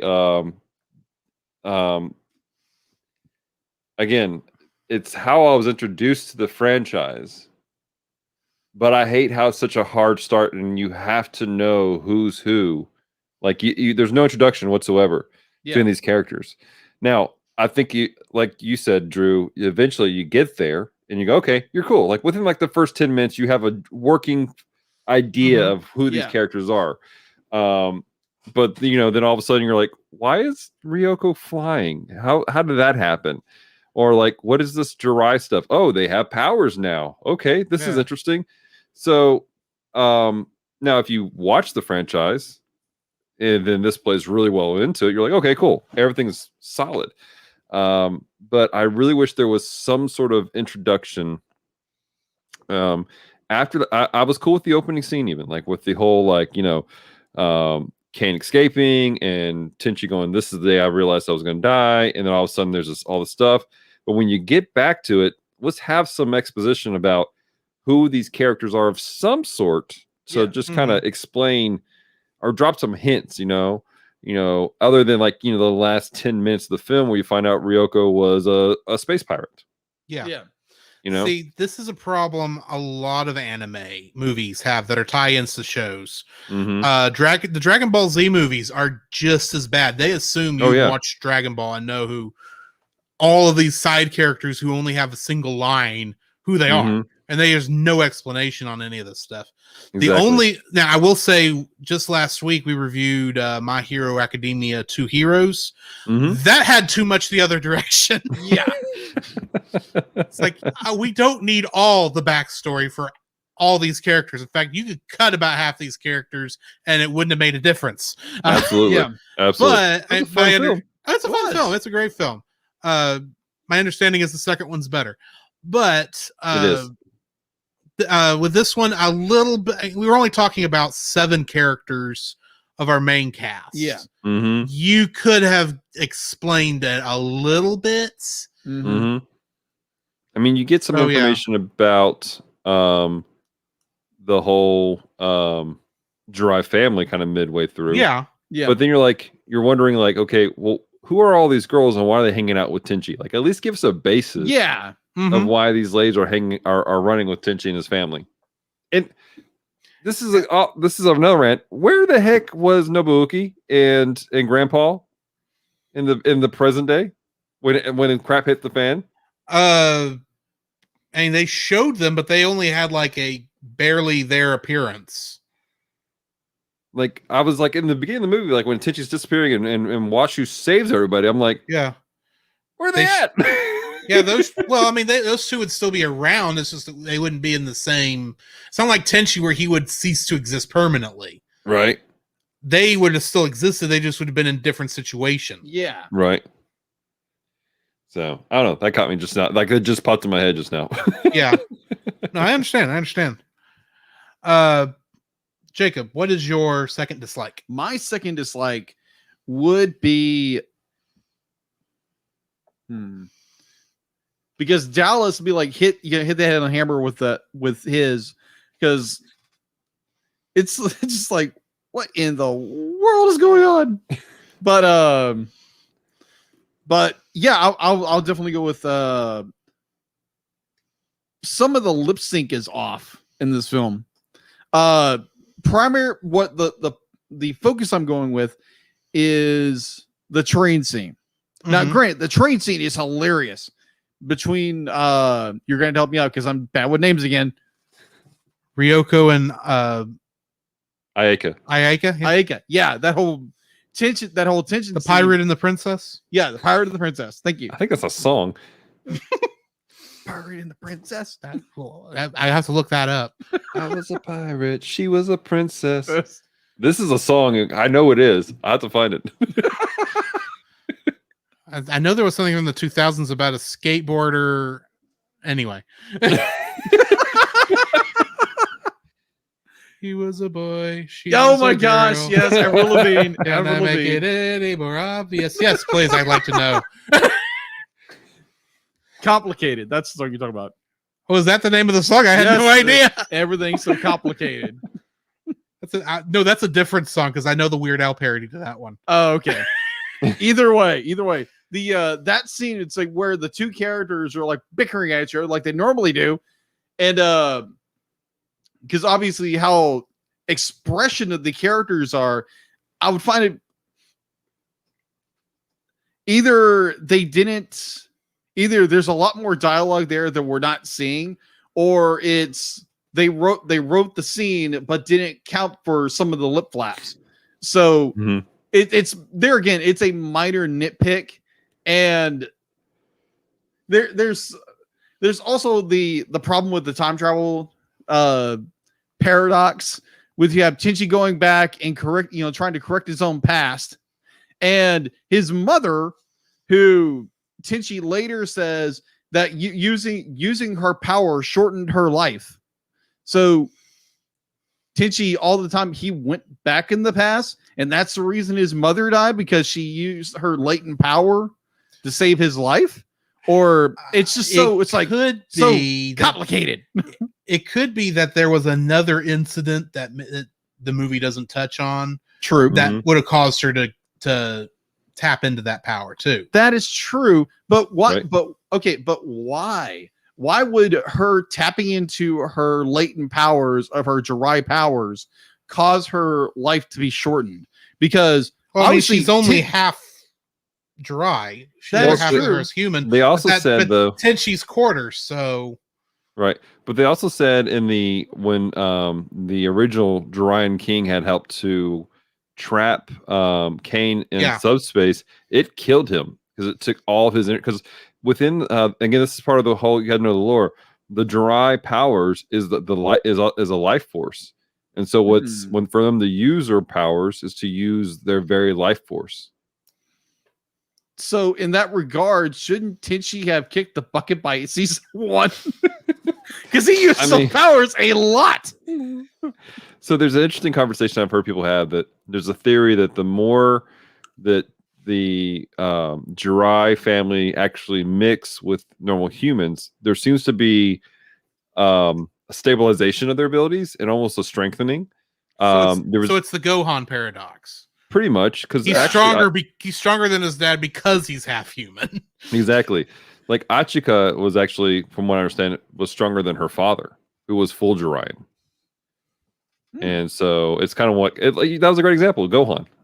Yeah, I can kind of see that, because I assume that they may have had the same nobility problems Europe had, and maybe had a little bit of inbreeding to keep the bloodline pure or something. It's possible. And being very careful who you let have the life force powers. But that's just the theory. An anime theory. Moving on. Okay, Matt. Yeah. My last dislike. I have a very simple logistical question. Why did Sasami and Ryo-Oki go back in time? Watch Tenchi. See, Tenchi had a reason to be there, at least from a storyline perspective, because he had to be there to do the last thing. As far as I can tell, Sasami and Ryo-Oki only had something to do outside of throwing the net up at the last minute to save Tenchi those 3 times. That was needed. Don't get me wrong. I'm just saying a lot of other people could have done this. But I mean, the only other thing they helped with is they went to all the other temples there in Japan to set up the power battery thing to attack Skytree Tower. Wait, that's not Skytree. That is Tokyo Tower. Skytree's a different tower. Yeah. Anyway, why do I know all this about Japan? I've never even been there. I watch too much anime is what it is. But anyway, I feel like a lot of reasons they're there is for comedic relief, even though we've got a lot of comedic relief going on. Yeah. And there is, I guess, technically a reason, but you could have had Sasami come back without Ryo-Oki. And it's just weird that those two came back, in my opinion. It didn't have to be there. I think you could have run shifts keeping an eye on Tenchi, because Mahoshi isn't going to be teaching the whole time. I still don't know I don't remember what the other police officer was doing during all that. What her excuse for being there was, or what her cover was. She was like a maintenance person. Yeah. Okay. Well, she has an even easier way to keep an eye on Tenchi than Sasami has. They're just kind of walking around town trying not to be seen by anybody. Yeah. So here's a question. So why would the other Galaxy Police cop, the Ditz? Miyoshi. What's her name? Miyoshi. Comedic reasonings. Yeah, it's true. Why is she a teacher? B, I've known more teachers like Mahoshi than I did Kiyone. Oh no. That's terrible. Tell me I'm wrong. To everybody that is in the teachers union, we do not support this message. Don't get me wrong. I know a lot of teachers. Yeah. One's probably watching this and is about ready to kill me now that I've said that.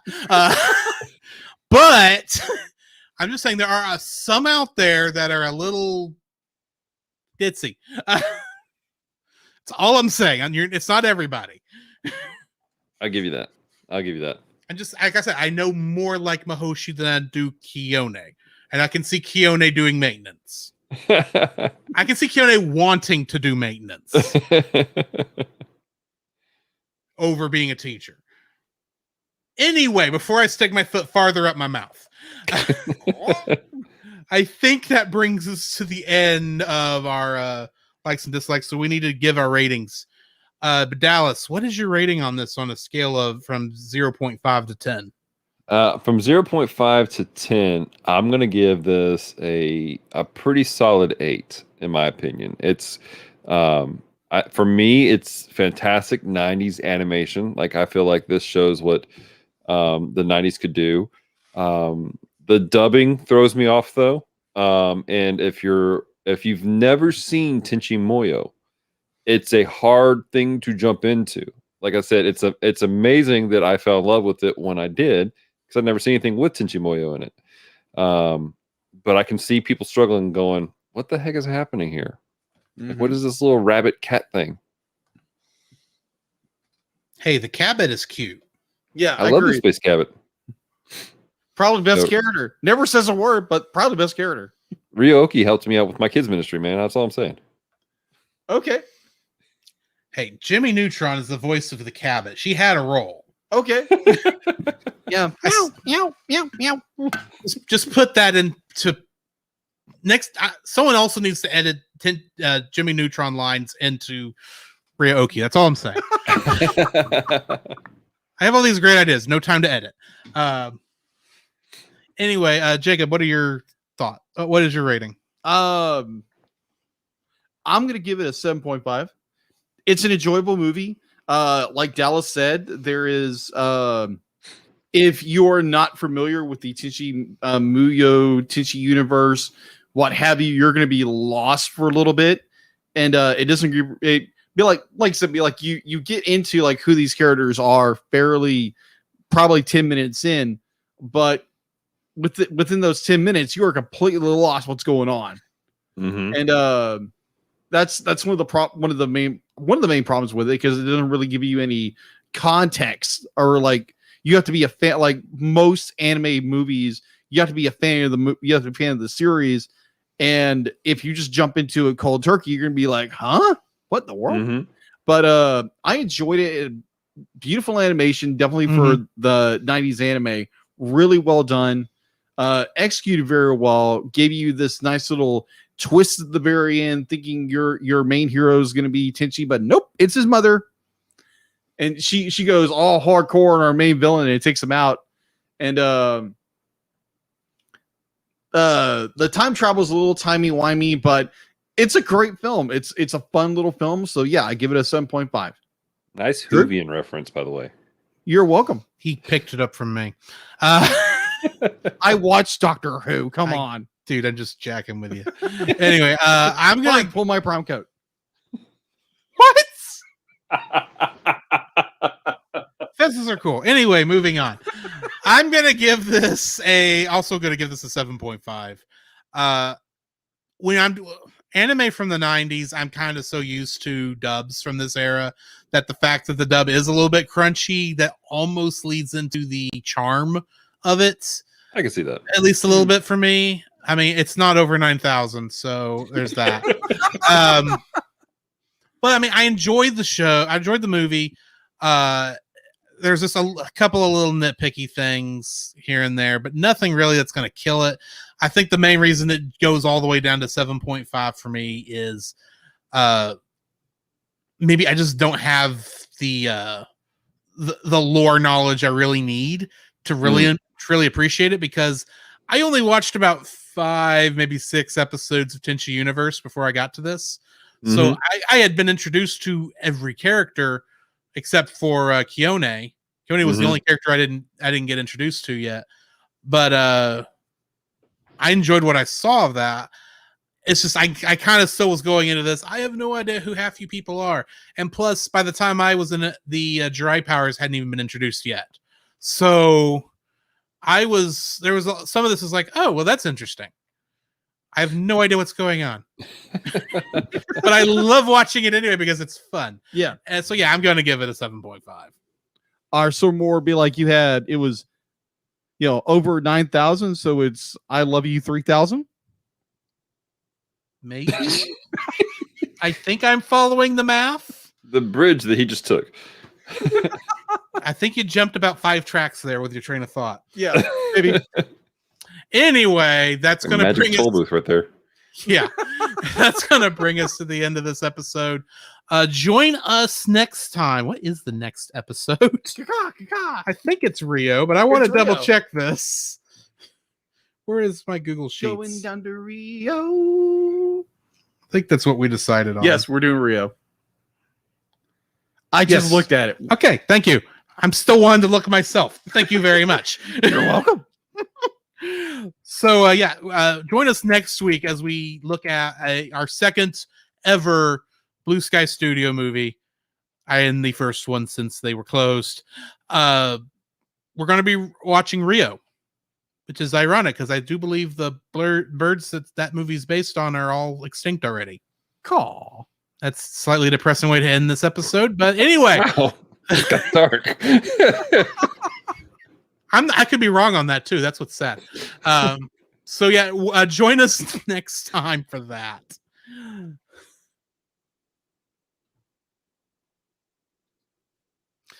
Dallas, where can they find you at?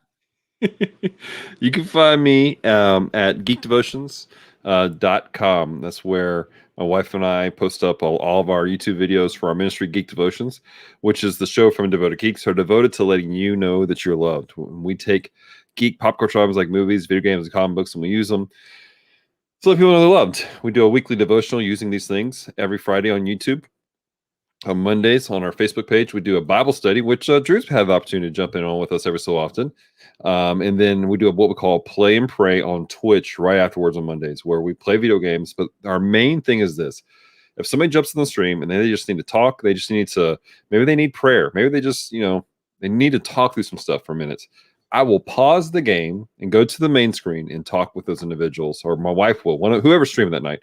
Because while we love our games, we love you guys more. And so that's what we got. So geekdevotions.com. Check out all our social media, Facebook, Instagram, and Twitter. Just look for Geek Devotions.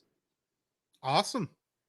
So I guess we will see y'all next time for Rio. This has been Drew. This is Jiggum. And we will catch you in the next frame. Caca!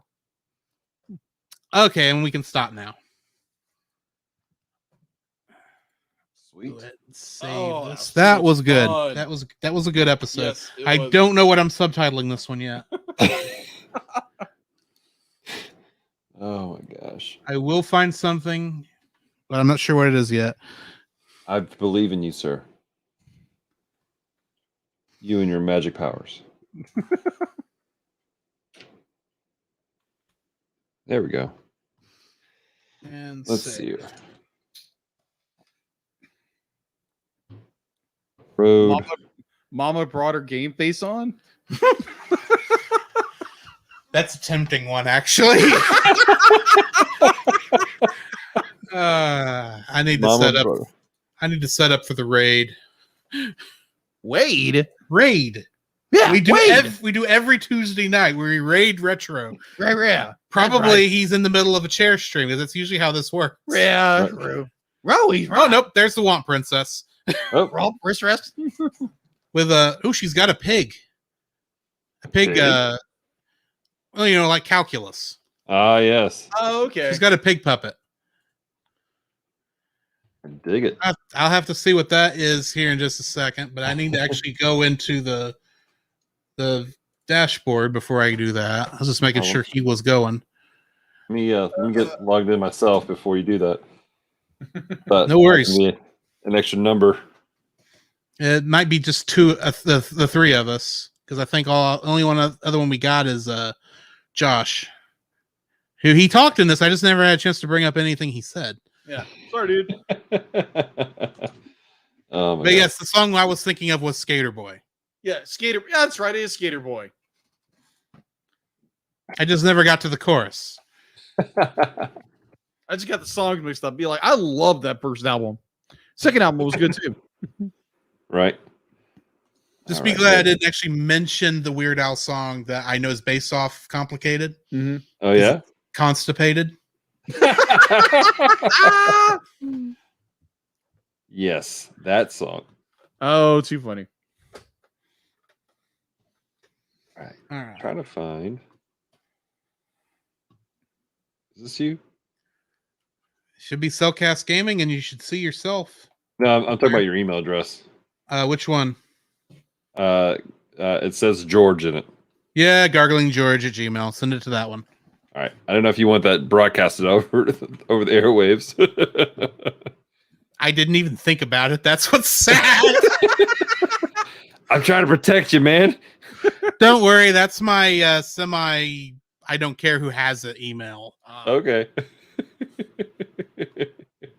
It's not the one that all the professional stuff goes through. I got you. Totally get that. Wow. Okay. Wow, wow. I'm about to transfer this file to you. Okay. It's going to take a minute to upload. It is it's an hour and 53 minutes long. And Is that through WeTransfer or? yeah, WeTransfer. Okay. It'll be my And first it time is- on this end of it. It's 1.83 gigs. That's almost about what I think we sent you Yeah. last week. So that's not too bad. Transfer. Oh, I gotta get a verification email. I appreciate that they did this.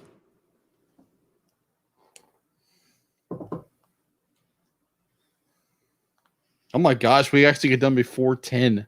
Oh my gosh. We have actually done a good job of being done before 10. Yeah, we have. That's Yeah. why I said 9:30. It's usually about 9:30 we finish. Yeah, that's true. Now, ideally, I would like to get back to where we were starting around 6, but I don't think that's ever going to happen. And plus, I don't want it to happen. Yeah. I just liked being done before 9, but honestly, Just too much to get there to get to it. Mm-hmm. Yeah, I get that. I kind of like now that I get off at a decent hour that I actually have time to rest. I get that. That's why we pushed our Bible studies back to 6:30. We had them at 6, man. We were rushing to get home and throw back food and get started. Let's see. I didn't want to go any later than 7:30 though on the podcast when we were when I got pretty much told you were working now till 6:30. There was no ask if I would go with it. It was a kind of an emergency situation because everything was behind. Right. But and that's like he was actually willing to work with me if on the podcast thing. But it's like I was already starting later because that's just how it worked anyway. So Right. that's just how it went. That's cool, man. I was glad we were able to do this today. Yeah. Up until a month ago, I was working Tuesday nights and just getting off because we were filming our worship sets, but now we moved everything to Wednesday nights. So, I'm just happy we voted this last Sunday to go back to one service, Yes. Oh my gosh. which yeah? means the church is going back to the way it was pre-COVID. Mm-hmm. Nice. And choir's coming back finally. And Drew is so happy about that. Dude, I have missed that for the past year. Yeah. You don't Have you? know the Understand. difference that not having that in the middle of the week was. Are you a choir person? You sing? Yeah. I sing did not know. tenor. Oh, cool. I did not know that. Yep. I do not sing. You can't be any worse than our pastor. I don't know about that. Yeah, Dr. Mike, it's like, yeah, his wife loves hearing me singing. He's like, nope, you don't want to hear me sing. It's like, okay. I'll put it this way. I was running the broadcast director board one Sunday. Oh my Sunday morning, gosh. and I could hear pretty much everything that's going out on the stream. Right. And the guy running front of house sound, who's pretty much the best in the business, he didn't quite get Dr. Mike turned down before the invitation started. Yeah. It's like, oh, that's why you don't want to hear people you don't want people to hear you sing. Or the one where his mic is still on and he's in the restroom. Yes. Oh no. That's You hear terrible. that a lot. You hear that quite a few times. It's like, hey, I think my mic's on. Hold on. Click. It's like, darn it. Oh, that's like a nightmare for me, man. Hey, that's why I'm so glad that even if I ever do get on Praise Team, I will still not have to deal with a lavalier. Man, too that's funny. terrible. Too funny.